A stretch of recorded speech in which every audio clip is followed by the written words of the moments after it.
हाँ, तो हम लोग का जो दूसरा सेशन है फिलहाल हम लोग स्टार्ट करते हैं, है ना।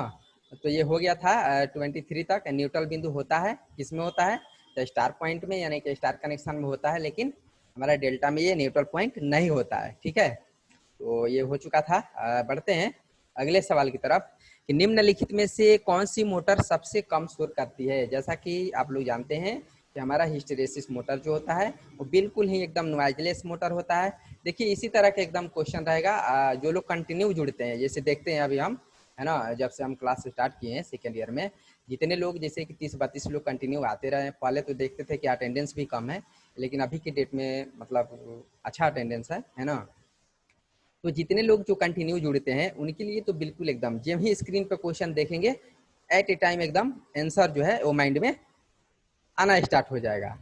तो यही सब लाभ है कंटिन्यू बने रहने से, है ना, संस्थान से, क्लास से, सोल्यूशन से। ऐसा भी नहीं कि सोल्यूशन ऑनलाइन टेस्ट दे दिए, है ना, अब सोल्यूशन क्लास में नहीं जाएंगे, ऐसा भी नहीं होना चाहिए, है ना।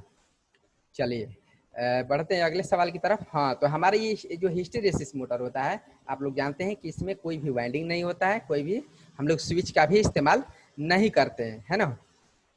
तो बिल्कुल ही ये हमारा वायरलेस मोटर होता है। ये शेडेड पुल मोटर नहीं होगा, ठीक है। ये गलत आंसर है, शेडेड पुल मोटर। अगले सवाल की तरफ बढ़ते हैं कि प्रारंभन के समय प्रेरण मोटर की स्लिप किसकी बराबर होती है ना। यानी कि स्टार्टिंग के समय में हमारा जो प्रेरण मोटर यानी कि इंडक्शन मोटर है ना, इंडक्शन मोटर के बारे में ये कह रहा है। तो स्टार्टिंग के समय में हमारा जो इंडक्शन मोटर का जो स्लिप होता है वो इकाई होता है। क्या होता है? इकाई। स्लिप का मान कितना होता है? इकाई, है ना, इकाई के बराबर होता है। अगला हमारा जो क्वेश्चन है कि फुल लोड पर उच्चतम पावर फैक्टर वाली सिंगल फेज इंडक्शन मोटर का प्रकार कौन सा है। जैसा कि अभी अभी मैंने आप लोगों को बताया भी था, है ना। ये हमारा फुल लोड पर, यानी कि लोड क्या है? पूरा है, यानी कि फुल लोडेड है हमारा इंडक्शन मोटर है। और ये उच्चतम पावर फैक्टर वाली सिंगल फेज इंडक्शन मोटर का टाइप्स कौन सा है ना। तो ये हमारा होता है capacitor run motor, capacitor run motor, ठीक है। जिसको कि अगर फुल लोड दे देंगे तो उस कंडीशन में उसका जो पावर फैक्टर होगा वो क्या होगा? हाई होगा, ठीक है, उच्च होगा। मोटर की वह किस्म जिसमें दिक् परिवर्तक यानी कि कम्यूटेटर नहीं होता है। कम्यूटेटर को हम लोग क्या बोलते हैं? दिक् परिवर्तक बोलते हैं हिंदी में, है ना। तो वह कौन सा ऐसा मोटर होता है जिसमें कि हमारा कम्यूटेटर नहीं होता है, ठीक है। तो ये हमारा इंडक्शन मोटर जो होता है, इंडक्शन मोटर जो कि सिर्फ और सिर्फ एसी पर कार्य करता है, उसमें जो है कोई किसी भी प्रकार के कम्यूटेटर या दिक् परिवर्तक नहीं होता है ना। याद रखेंगे इसको। तो इंडक्शन मोटर में हमारा कम्यूटेटर नहीं होता है। बढ़ते हैं अगले सवाल की तरफ कि स्पीड, मोटर की स्पीड मापी जाती है किसके द्वारा? बिल्कुल सिंपल है ना। मोटर की स्पीड को हम लोग किस तरह से मेजर करते हैं? तो टेकोमीटर के द्वारा। मोटर स्टार्टर में प्रयुक्त एनवीसी मोटर को किससे सुरक्षा प्रदान करती है या किससे बचाती है? जैसे कि मोटर है, उस मोटर को स्टार्ट करने के लिए हम लोग क्या करते हैं? स्टार्टर का यूज करते हैं। उस स्टार्टर में हमारा जो एक एनवीसी होता है ना, आप लोग तो अच्छे से पढ़े भी हैं इसको। तो एनवीसी जो है वो किससे प्रोटेक्ट करता है? मोटर को किससे बचाने की ये सुरक्षा प्रदान करता है हमारा एनवीसी। एनवीसी हम लोग कहाँ स्टार्टर जो इस्तेमाल करते हैं तो उस स्टार्टर में हमारा क्या होता है? एनवीसी होता है। तो एनवीसी जो है वो निम्न वोल्टता से बचाता है। देखिए क्वेश्चन में ही आंसर है ना। एनवीसी इसका फुल फॉर्म भी पूछता है, तो no volt coil, no volt coil. तो ये हमारा निम्न वोल्टता से यानी कि कम अगर वोल्टेज है तो उस कंडीशन में क्या होगा? मोटर हमारा खराब हो सकता है, बिल्कुल, है ना। तो ये निम्न वोल्टता के कंडीशन में हमारा जो सर्किट है वो ट्रिप हो जाता है, ठीक है। तो एनवीसी जो है ये निम्न वोल्टता से सुरक्षा प्रदान करता है या निम्न वोल्टता से मोटर को बचाती है। अगला क्वेश्चन बहुत ही इंपॉर्टेंट क्वेश्चन है। बस थोड़ा सा आप लोग मेरी बातों को गौर से सुनेंगे। बिल्कुल एकदम सिंपल है, लेकिन इस तरह का क्वेश्चन एग्जाम में आएगा, एकदम फिक्स है। हम लोग आप लोग लिखित रूप से हम लोग से ले सकते हैं। इस तरह का जो क्वेश्चन है न्यूमेरिकल्स वो बिल्कुल एग्जाम में आना एकदम फिक्स है ना। तो सबसे पहले हम लोग पढ़ेंगे क्वेश्चन को। बार बार बोलते हैं चाहे कोई भी न्यूमेरिकल्स क्यों ना हो, उसको पहले रीड करेंगे, क्या चीज दिया हुआ है उसको पहले जानेंगे और क्या चीज पूछ रहा है। बस आधा जो है कंफ्यूजन है, आधा सोल्यूशन वहीं खत्म, ठीक है। तो देखिए यहाँ पे हमारा क्या दिया हुआ है उसके बारे में पहले देखेंगे। यदि अंशीय स्लिप यानी कि हमारा स्लिप का मान जो है वो दिया हुआ है कितना 0.07, ठीक है, हो तो कुल 4 पोल वाली यानी कि 4 पोल की संख्या कितना 4, ठीक है। पिंजरी प्रेरण मोटर यानी कि हमारा कौन सा motor, squirrel cage induction motor के बारे में बोल रहा है, ठीक है, स्क्वायरल केज इंडक्शन मोटर, ठीक है। मोटर के घूर्णन को 50 हर्ट्ज आवृत्ति पर गति क्या होगी, देखिए गति पूछ रहा है। गति भी हम लोग किस में मेजर करते हैं, आरपीएम में, है ना, आरपीएम में।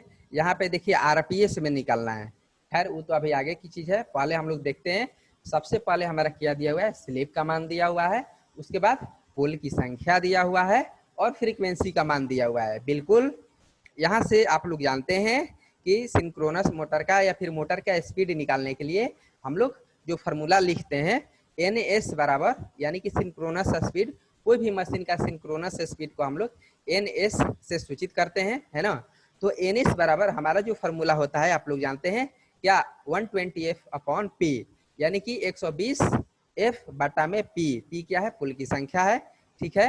तो यहाँ से हम लोग क्या कर सकते हैं, सिंक्रोनस स्पीड को निकाल लेंगे, चूंकि पोल की संख्या हमारा 4 दिया हुआ है और फ्रीक्वेंसी के मान भी 50 हर्ट्ज दिया हुआ है। तो यहाँ से अगर हम लोग NS निकालेंगे यानी कि स्पीड निकालेंगे तो हमारा आएगा स्पीड कितना 1500 RPM, ध्यान देंगे कितना आएगा 1500 RPM, ठीक है।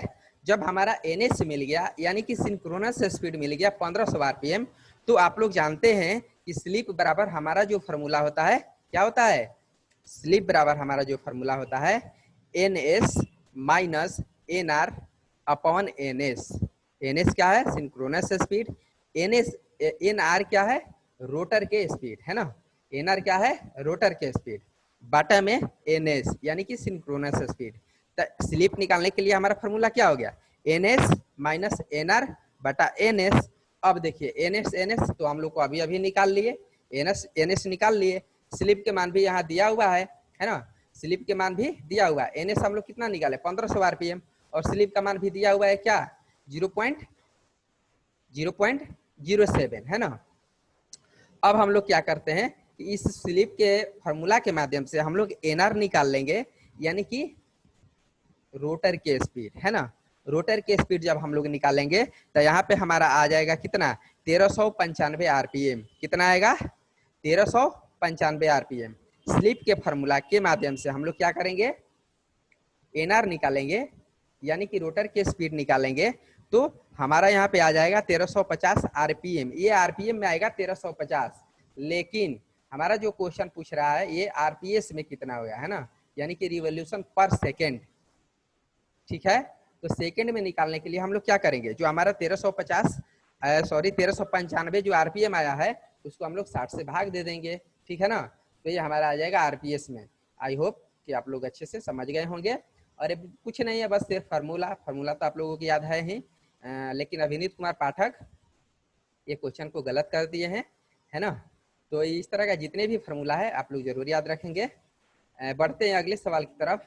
यदि एक अल्टरनेटर की गति 3600 RPM में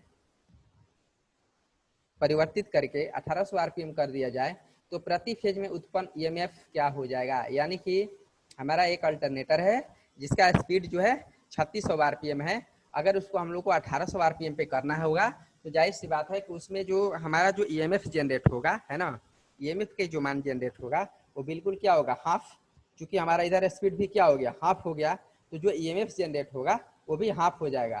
तो राइट आंसर हमारा क्या हो जाएगा, आधा, यानी कि हाफ। बढ़ते हैं अगले सवाल की तरफ। यदि किसी पंप की प्रेरण मोटर यानी कि इंडक्शन मोटर को 30% कम आपूर्ति वोल्टता पर प्रचालित किया जाए तो क्या होगी, वेरी वेरी इंपॉर्टेंट क्वेश्चन है ये। जैसे कि मान लीजिए कि अगर 240 वोल्ट वोल्टेज हमको चाहिए, है ना, मोटर को चलाने के लिए, लेकिन उसका 30% अगर वोल्टेज कम देते हैं, है ना, और उस कम वोल्टेज को दे करके अगर मोटर को चलाते हैं तो उस कंडीशन में क्या होगा कि जाहिर सी बात है कि हमारा मोटर जो है काफ़ी गर्म हो जाएगा और गर्म होने के बाद अंततः वह जो है खराब हो जाएगा, है ना, खराब हो जाएगा, किसी भी प्रकार के प्रॉब्लम हो सकता है मोटर में, ठीक है। तो राइट आंसर हमारा जो हो जाएगा कि वह गर्म हो जाएगी और अंततः खराब हो जाएगा। बढ़ते हैं अगले सवाल की तरफ। यातायात वाहनों को चलाने के लिए आप किस प्रकार के मोटर का चुनाव करेंगे? बिल्कुल सिंपल, ये हमारा डीसी सीरीज मोटर होता है और इसका यातायात वाहनों में हम लोग इस मोटर का इसलिए यूज करते हैं कि इसका जो स्टार्टिंग टर्क होता है वो काफ़ी हाई होता है ना। डीसी सीरीज का स्टार्टिंग टर्क जो होता है वो काफ़ी हाई होता है, ठीक है ना। तो यातायात वाहनों को चलाने के लिए हम लोग जो मोटर का चुनाव करेंगे वो हमारा मोटर होगा डीसी सीरीज मोटर। अगला क्वेश्चन जो कि बहुत ही इंपॉर्टेंट क्वेश्चन है कि रोटर बार का स्क्यूज यानी तिरछापन वो किसको समाप्त कर देता है? हम लोग जो रोटर इस्तेमाल करते हैं उस रोटर के ऊपर में आप लोग देखे होंगे कि तिरछापन टाइप के है ना, स्क्यू टाइप के, ये तिरछापन टाइप के एक लाइनिंग सा खींचा हुआ रहता है, ठीक है ना, जिसको स्क्यूड बोलते हैं। रोटर बार का जो स्क्यूज होता है उसको तिरछा हम लोग करते हैं। और वो तिरछा करने का क्या कारण है? सबसे मेन इसका इम्पोर्टेंस क्या है कि उसको हम लोग तिरछा करते हैं। तो तिरछा करते हैं बाबू इसीलिए कि इसके अंदर जो स्पेस हार्मोनिक्स होता है ना, स्पेस हार्मोनिक्स के प्रभाव को ये खत्म करता है। ये जो तिरछापन है स्पेस हार्मोनिक्स के प्रभाव को ये खत्म करता है, इसीलिए जो है इसके बार को हम लोग क्या करते हैं, स्क्यूड करते हैं, है ना। हाँ, तो ये बहुत इंपॉर्टेंट क्वेश्चन था, आप लोग थोड़ा ध्यान देंगे इस पे। बढ़ते हैं अगले सवाल की तरफ कि हमारा जो अगला सवाल है वो कह रहा है कि अगर ये वह मशीन जो स्टीम टरबाइन से चलती है क्या कहलाती है? स्टीम टरबाइन में हम लोग जो इस्तेमाल करते हैं वो हमारा टर्बो अल्टरनेटर होता है। क्या होता है? Turbo alternator. चूंकि वहाँ पे स्टीम टरबाइन में जो कि हमारा मशीन जो चाहिए वो काफ़ी वहाँ स्पीड से चलना चाहिए, है ना। काफ़ी स्पीड वाली मशीन हम लोग इस्तेमाल करते हैं ना स्टीम टरबाइन में। तो वहाँ पे हमारा जो मशीन होता है वो होता है टर्बो अल्टरनेटर। और टर्बो अल्टरनेटर में जो है पोल की संख्या पूछता है, बहुत ही इंपॉर्टेंट है। तो टर्बो अल्टरनेटर में हमारा जो पोल की संख्या होता है वो कितना होता है? सिर्फ और सिर्फ 2, है ना। क्योंकि वहाँ स्पीड जो है मैक्सिमम होता है बाबू, इसलिए हम लोग वहाँ पे टर्बो अल्टरनेटर का इस्तेमाल करते हैं। और टर्बो अल्टरनेटर में जो है पोल की संख्या सिर्फ और सिर्फ 2 होता है ना। फटाफट खत्म करते हैं। हमारा जो क्वेश्चन है कि what is the working principle of single phase induction motor, यानी कि हमारा जो सिंगल फेज इंडक्शन मोटर होता है वो किसके सिद्धांत पर, किसके प्रिंसिपल पर जो है वो कार्य करता है, ठीक है। जितने भी सिंगल फेज इंडक्शन मोटर है वो किसके सिद्धांत पर कार्य करता है, यह हमारा क्वेश्चन कह रहा है। तो ये हमारा कार्य करता है Faraday law of electromagnetic induction के सिद्धांत पर, है ना। Faraday law of electromagnetic induction के सिद्धांत पर हमारे जो है ये सिंगल फेज इंडक्शन मोटर कार्य करता है। बिल्कुल सिंपल क्वेश्चन है लेकिन अच्छा है। वाष्प टरबाइन के द्वारा प्रचालन के लिए अभिकल्पित अल्टरनेटर बनाए जाते हैं, जैसा कि अभी अभी मैंने आप लोगों को बताया कि यहाँ पे हमारा जो है उच्च गति चाहिए, है ना, उच्च गति, ज़्यादा स्पीड चाहिए। तो वाष्प टरबाइन में हम लोग जो इस्तेमाल करते हैं वो हमारा होता है टर्बो अल्टरनेटर, यानी कि उच्च गति प्रचालन के लिए जो है हम लोग अल्टरनेटर का इस्तेमाल करते हैं, है ना। वहाँ पे वाष्प टरबाइन में जहाँ से हम लोग जनरेट कर रहे हैं इलेक्ट्रिक पावर को। अगला हमारा जो क्वेश्चन है कि विद्युत संकर्षण में उपयोग की जाने वाला मोटर, यानी कि ट्रैक्शन कार्य के लिए जो हम लोग मोटर इस्तेमाल करते हैं, संकर्षण मतलब ट्रैक्शन, है ना। तो ये विद्युत ट्रैक्शन कार्य में जो मोटर हम लोग इस्तेमाल करते हैं वो हमारा मोटर होता है डीसी सीरीज मोटर। ये बिल्कुल रॉन्ग आंसर दिए हैं अभिनीत कुमार पाठक, ठीक है। अगला जो हमारा क्वेश्चन है कि विरोधी विद्युत वाहक बल यानी कि बैक ईएमएफ विरोध करता है। हमारा जो ईबी है यानी कि बैक ईएमएफ जो है वो किसका विरोध करता है? तो हम लोग जो आरोपित वोल्टेज, आरोपित विद्युत वाहक बल, जो हम लोग इधर से जो वोल्टेज दे रहे हैं, जो ईएमएफ दे रहे हैं, और उसी ईएमएफ के कारण, ठीक है, हमारा क्या हुआ, वहां पे एक बैक ईएमएफ बना। और जैसे ही वो बैक ईएमएफ बना तो वो हमारा क्या किए, वो क्या करने लगा कि जो ईएमएफ हम इधर से दे रहे हैं, इधर से जो हम लोग विद्युत वाहक बल दे रहे हैं उसी को फिर वो अपोज करने लगता है, जबकि वो जनरेट हुआ किसके कारण, जो हम लोग इधर से दिए, ठीक है ना। तो ये हमारा जो बैक ईएमएफ है वो किसका विरोध करता है? तो आरोपित विद्युत वाहक बल, यानी कि जो ईएमएफ हम लोग इधर से दिए, ठीक है ना। अगले सवाल की तरफ बढ़ते हैं। अगला हमारा न्यूमेरिकल्स है जो कि बहुत ही इंपॉर्टेंट है, तो थोड़ा सा आप लोग इसको जरूर ध्यान देंगे, एकदम सिंपल है। तो बार बार मैंने बोला है कि पहले देखना है कि क्या चीज़ दिया हुआ है। तो देखिए यहाँ पे हमारा जो है वोल्टेज 480 वोल्ट से 480 वोल्ट से कितना 660 वोल्ट तक बढ़ जाता है। तो वोल्टेज नियमन प्रतिशत में गणना करिए, यानी कि वोल्टेज रेगुलेशन। हमारा जो है ये वोल्टेज रेगुलेशन पूछ रहा है, ठीक है। तो देखिए आप लोग ध्यान देंगे, आप लोग जानते हैं कि हमारा जो अल्टरनेटर के लिए या फिर वोल्टेज रेगुलेशन के लिए हमारा जो फार्मूला होता है वो क्या होता है। वोल्टेज रेगुलेशन के लिए या परसेंटेज वोल्टेज रेगुलेशन को हम लोग VR से भी सूचित करते हैं। तो थोड़ा सा ध्यान से आप लोग सुनेंगे अभी। तो हमारा जो फार्मूला होता है VR परसेंटेज निकालने के लिए, यानी वोल्टेज रेगुलेशन को निकालने के लिए हमारा जो फार्मूला होता है वो क्या होता है, no load voltage minus full load voltage, ठीक है ना। No load voltage minus full load voltage बटा में क्या होगा, नो लोड वोल्टेज। अब यहाँ पे ध्यान देना है कि हमारा जो 480 और 660 ये कौन सा नो लोड वोल्टेज है और कौन सा फुल लोड वोल्टेज है। तो ये थोड़ा सा कॉमन सेंस लगाना है, वैसे आप लोग अच्छी तरह से जानते हैं। देखिए ये फुल लोड वोल्टेज कहने का मतलब क्या है कि जैसा कि मान लीजिए कि हम लोग क्या करिए, मशीन पे लोड दे दिए, तो जाहिर सी बात है कि जब मशीन पे लोड दे दिए तो उस कंडीशन में हमारा जो टर्मिनल वोल्टेज होगा वो क्या होगा, कम इंडिकेट करेगा, यानी कि कम रीडिंग देगा, है ना। लेकिन अगर हम लोग लोड को हटा दिए तो उस कंडीशन में हमारा जो EMF होगा, जो वोल्टेज के मान होगा वो ज़्यादा इंडिकेट करेगा, है ना। तो हमारा जो ये 480 जो है वो क्या है, ये फुल लोड वोल्टेज है, जबकि 660 जो है ये नो लोड वोल्टेज है, यानी कि नो लोड के कंडीशन में ये वोल्टेज हमारा दर्शा रहा है मशीन का, ठीक है। तो बिल्कुल एकदम सिंपल क्या होगा हमारा फॉर्मूला वोल्टेज रेगुलेशन का, no load voltage minus full load voltage बटा में नो लोड वोल्टेज, है ना, गुणे 100। चूंकि ये प्रतिशत में पूछ रहा है तो हम लोग क्या करेंगे, 100 से मल्टीप्लाई करेंगे, ठीक है। तो 650 माइनस 480 बटा में 480, है ना, गुणे 100। इसको हम लोग थोड़ा सा कैलकुलेट करेंगे तो हमारा क्या आ जाएगा, 180 बटा 480 गुणे 100, है ना। मैंने इसको कैलकुलेट करने के बाद जो है हमारा ये आंसर आ जाएगा, ठीक है। तो बस फार्मूला सिर्फ याद रखना है। बढ़ते हैं अगले सवाल की तरफ कि समरसीबल पंप को रिवाइंड करने के लिए किस प्रकार के वाइंडिंग तार का इस्तेमाल किया जाता है। समरसीबल पंप आप लोग देखते हैं, है ना, घरों में भी हम लोग आजकल इस्तेमाल करते हैं काफी मात्रा में। तो इसको अगर रिवाइंड करना होगा, ठीक है ना, तो हम लोग किस प्रकार के वाइंडिंग तार का इस्तेमाल करते हैं। तो ये हमारा होता है PVC कवरिंग कॉपर के तार।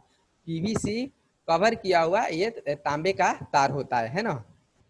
सिंक्रोनस मशीन में स्टेटर फ्रेम, सिंक्रोनस मशीन में हमारा जो स्टेटर फ्रेम जो होता है वो किसका बना हुआ होता है, तो ये हमारा ढलवा लोहा या वेल्डेड स्टील प्लेट्स के बना हुआ रहता है ना। सिंक्रोनस मशीन में स्टेटर फ्रेम किसका बना हुआ होता है, तो ये ढलवा लोहा, मैक्सिमम ढलवा लोहा के ही बना हुआ होता है, या फिर welded steel plates. Synchronous motor को सिंक्रोनस कंडेंसर के रूप में कैसे हम लोग उपयोग कर सकते हैं, ये वेरी वेरी इंपॉर्टेंट क्वेश्चन है। ये क्वेश्चन एग्जाम में आने का चांस ज्यादा है ना। तो सिंक्रोनस मोटर को सिंक्रोनस कंडेंसर के रूप में, यानी कि अगर हमारे पास सिंक्रोनस मोटर है उसको हम लोग सिंक्रोनस कंडेंसर यानी कि कैपेसिटर, है ना, सिंक्रोनस कंडेंसर यानी कि कैपेसिटर के रूप में हम लोग कैसे इसका इस्तेमाल कर सकते हैं। तो हमारा जो सिंक्रोनस मोटर में जो रोटर होता है उस रोटर को एक्साइट करने के लिए हम लोग क्या करते हैं, DC सोर्स देते हैं, ठीक है ना।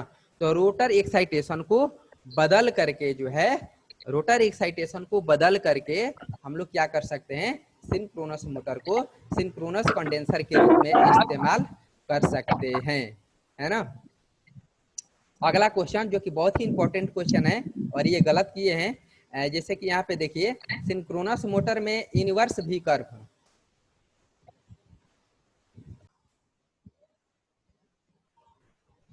चलिए तो ये क्वेश्चन देखिए अविनीत कुमार पाठक जो कि बिल्कुल ही गलत किए हैं, है ना। थोड़ा सा इसको समझना है और ये समझने वाला पॉइंट है क्योंकि यहाँ से क्वेश्चन एग्जाम में पूछता है ना। V कर्व और anti V curve, synchronous motor में हमारा V कर्व और एंटी V कर्व जो होता है बार बार बोलते हैं कि यहाँ से क्वेश्चन आता है। तो देखिए हमारा जो क्वेश्चन पूछ रहा है कि सिंक्रोनस मोटर में यूनिवर्स V ग्राफ किसके किसके बीच बनता है, यानी कि एंटी V कर्व, ठीक है। तो एंटी V कर्व जो बनता है हमारा वो फील्ड करंट और पावर फैक्टर के बीच बनता है, किसके किसके बीच, फील्ड करंट और पावर फैक्टर के बीच जो है हमारा एंटी वी कर्व बनता है, लेकिन वी कर्व अगर पूछेगा तो हमारा होगा फील्ड करंट और आर्मेचर करंट के बीच। ठीक है ना, इस तरह से आप लोगों को याद रखना है ये दोनों। बढ़ते हैं अगले सवाल की तरफ। सिंक्रोनस मोटर में स्टेटर फ्लक्स और रोटर पोल्स के मध्य जो कोण बनता है उसको हम लोग किसके नाम से जानते हैं? स्टेटर फ्लक्स और रोटर पोल्स के मध्य में जो कोण बनता है उसको हम लोग कहते हैं टॉर्क कोण। क्या कहते हैं? टॉर्क कोण। बस इसको याद रखना है। सिंक्रोनस मोटर में स्टेटर बैक ईएमएफ का परिणाम किस पर निर्भर करता है? यानी कि हमारा जो सिंक्रोनस मोटर है उसमें जो स्टेटर में जो बैक ईएमएफ जो उत्पन्न होता है उसका जो रिजल्ट है, उसका जो परिणाम है वो किस पर निर्भर करता है? यानी कि ईबी बैक ईएमएफ हमारा जो है किस पर निर्भर करता है? तो ये हमारा डीसी एक्साइटेशन पर निर्भर करता है। जो डीसी सोर्स हम लोग रोटर में जो देते हैं ना, वो एक्साइट करने के लिए, फील्ड को एक्साइट करने के लिए, तो उसमें हमारा जो है वो डीसी एक्साइटेशन पे निर्भर करता है हमारा बैक ईएमएफ यानी ईबी। सिंक्रोनस मोटर में हंटिंग को कैसे कम कर सकते हैं? तो हंटिंग क्यों होता है? वो दोलन होता है ना, जब भार हमारा जो है लोड वैरी करता है सिंक्रोनस मोटर में, तो एक कंपन सा उत्पन्न का होता है, उसको हम लोग बोलते हैं हंटिंग दोष।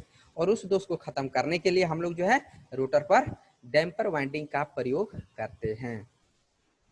सिंगल फेज इंडक्शन मोटर की स्टार्टिंग और रनिंग वाइंडिंग के बीच कोणीय विस्थापन कितना डिग्री होता है? यानी कि सिंगल फेज इंडक्शन मोटर में हमारा जो रनिंग वाइंडिंग और स्टार्टिंग वाइंडिंग के बीच में जो कोण फेज डिस्प्लेसमेंट जो होता है वो 90 डिग्री पर होता है। कितने डिग्री पे होता है?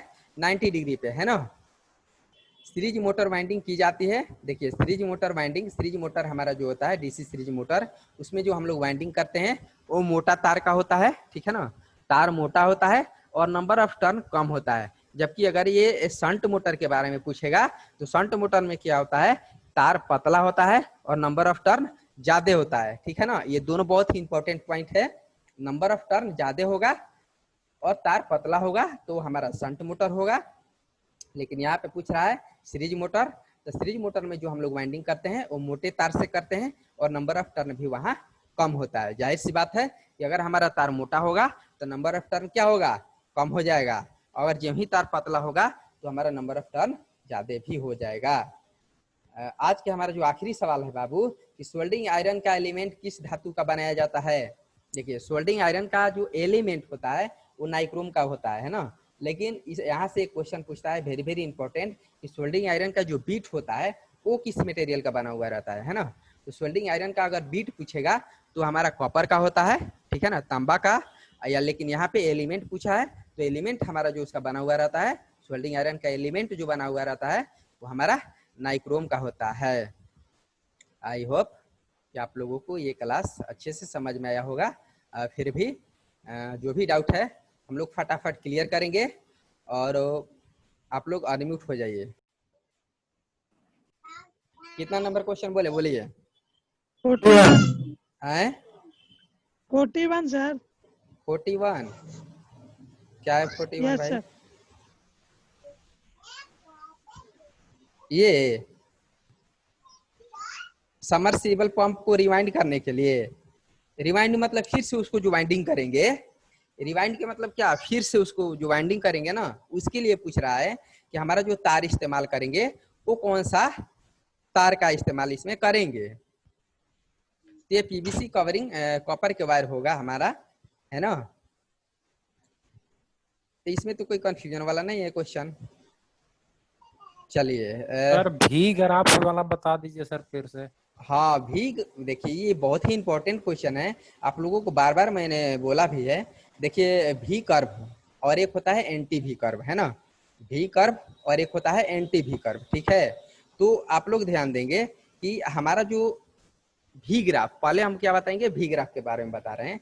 तो भी ग्राफ जो बनता है ना, वो देखिए एक प्रकार के हर एक मशीन में ज्यादा डीपली नहीं जाएंगे, ज्यादा डीपली जाएंगे तो फिर समय लगेगा।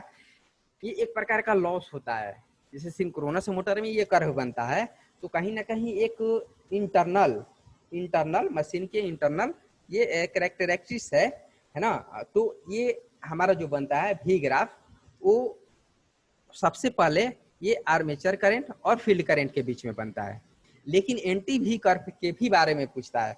जब भी ऐसे भी ग्राफ बनेगा वहीं पे एक एंटी भी कर्व भी हमारा एक निर्माण होता है। तो ये दोनों पूछता है। तो एंटी वी कर्व, इनवर्स मतलब एंटी उल्टा, उल्टा वी कर्व जो है वो हमारा फील्ड करंट और आर्मेचर करंट के बीच में बनता है। बस इतना ही तो याद रखना है, बाकी क्वेश्चन यहाँ से आता है बिल्कुल, कई बार कॉम्पिटिटिव एग्जाम में भी पूछा है और ITI एग्जाम में भी। तो बस इसमें कुछ ज़्यादा नहीं है। वैसे आपको ग्राफ के माध्यम से इसको अच्छे से पढ़े भी होंगे थ्योरी में, है ना। चलिए, और कोई दिक्कत? नहीं सर। पहला बता दीजिए सर। पहला क्या था? पहला भाई